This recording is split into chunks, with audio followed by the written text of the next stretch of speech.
report. Hello, welcome back to the PS5 launch day stream. We've got people getting their PS5s delivered live, and they're in the chat. It's so exciting. Let us know if you're getting your PS5 delivered today. Oh, gamers are all abuzz, Angela, all abuzz. 2 new video game consoles have been released this month. There's a latest Sony PlayStation that we just heard those YouTubers getting all excited about, as well as a fresh Xbox from Microsoft. Oh, my. This might be the time for you to pick one up. I think so. Anyway, with gaming more popular than ever these days, there's a real need for new talent that can make these games. And we're not just talking about artists and computer programmers either. Someone needs to write all those winding narratives many gamers crave. It's a need that University of Calgary creative writing professor Aritha Van Herk has noticed. She joins me now along with one of her students. Michael Wahba is moonlighting as a video game writer while finishing up his studies. Good morning to you both. Good morning. Good morning. Nice to hear your voices. Aritha, when did you start to see your creative writing students getting tapped for writing video games?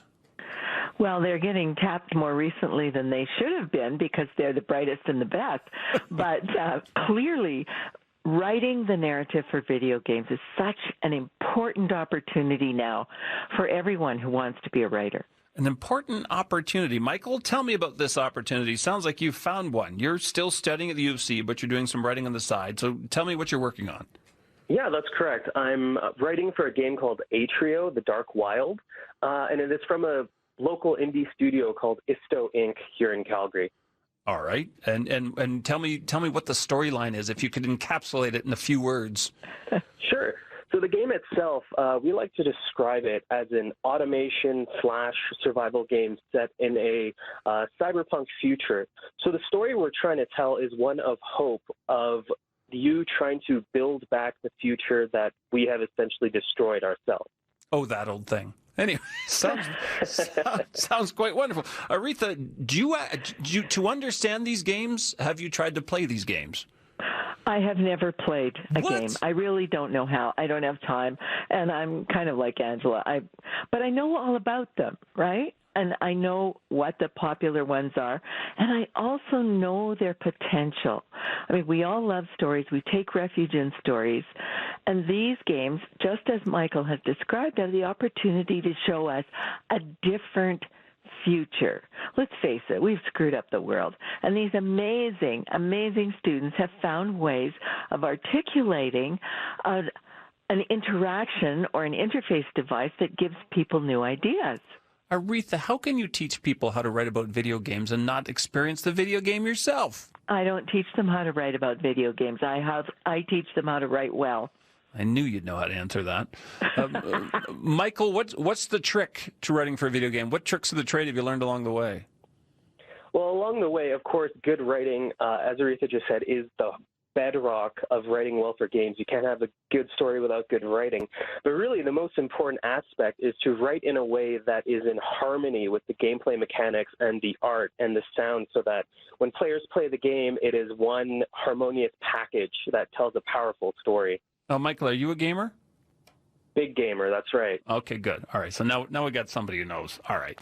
So when you're writing for the game, what's the trick to not overdoing the dialogue? Because I know you've been one of those gamers who they'll go to a cutscene and you think, great, there's my opportunity to go refill my chip bowl.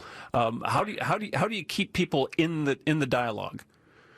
Well, actually, the trick I've found is to write a lot of the dialogue as if it was poetry, because the rule of thumb is that gamers, or readers rather, will get rather bored after about 10 to 15 words. So the real challenge that I find interesting is trying to pack as much meaning as you can in as little words as possible. And I found poetry to be actually the most representative of how a lot of video game writing actually is. That sounds more like sculpture than writing. You're just chipping away words? That's what you do? Essentially, yeah. Aritha, is that what you're teaching? I don't teach them that. I just teach them the difference between good writing and bad.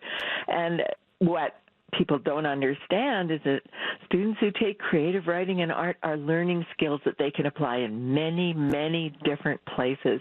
And Michael's a fantastic example. You know, Aritha, I'm sure you've heard this, and this is not my bias. I am just reflecting what I have heard, that somebody at some dinner table will be asked, hey, what's your kid studying at university? And they'll say creative writing, and they say, great, do they want to be a waiter? You've probably heard this before. Is this an opportunity, a big opportunity, do you think, for writers in the future? Absolutely. Because the one element that is missing, and I think Michael does know more about this than I do, way more, is that they've got all the mechanics, they've got all the creation, but they need good stories. More than anything, we need good stories. We take refuge in stories. We learn from stories. You know, and I love what you're saying, because, Michael, as somebody, I played video games years ago, a bit with my kids, and then tried on myself. And to be honest with you, that was so wooden, those scenes. And I know it's come a long way. Can I ask you, as the technology improves and games become even more immersive, how do the storylines change, Michael? Well, as technology has been getting more and more photorealistic, we have seen games approach film and taking a lot from how films are made to tell their stories. But even beyond the graphics, we've also seen a lot of really great stories that don't need great graphics. They're just purely beautiful pieces of art in a more stylized fashion that tell really effective stories. So it's not always about how good the technology is, but how well they can convey the emotion in different ways. All right, Michael, for the gamers out there, which games have the best storylines in your opinion? The first one that comes to mind is a game called Disco Elysium, which was written by an Estonian novelist, and it is unbelievably well written. I play it again every year. I always think about that game. Another really amazing one, I think, is called Return of the Obra Dinn, which has really great environmental storytelling. Wow. All right. And I've heard Metal Gear Solid 2 is supposed to be good. Is this true? Yeah, that's another favorite of mine. I think it's an amazing game because it was released back in 2001, and yet it completely predicted the future we are living in now with the internet and misinformation. It was really an incredible piece of writing. Fascinating. Aritha, is this a new selling point for the UFC? Come here and we'll teach you how to write for video games? I'm not in charge of selling points. I'm only in charge of interacting, whether it's real or not, with my students. And the more genius students I find like Michael, the happier I am, because really it's all about language, a good story, and paying attention to the world. Just as you could see from the content he was describing, these are ways to imaginatively transcend the challenges we're facing, whether that's environmental, this astonishing pandemic, or all the other challenges that are coming up. I think it's great that you're helping them write better video games, even just by teaching them how to write. Look, thanks, both of you, for joining us to talk about this morning. I really appreciate it. Thank you. Thank you very much. All right, that's Aritha Van Herk, an author and creative writing professor at the University of Calgary, and Michael Wahba, one of our students, moonlighting as a video game writer. In the Southwest this morning, emergency crews dealing with a pedestrian-involved incident. Canyon Meadows Drive and 6th Street Southwest, the eastbound right lane there remains blocked. Today, we're looking at sunshine and a high of 4 degrees. It's -6 now at 7:30.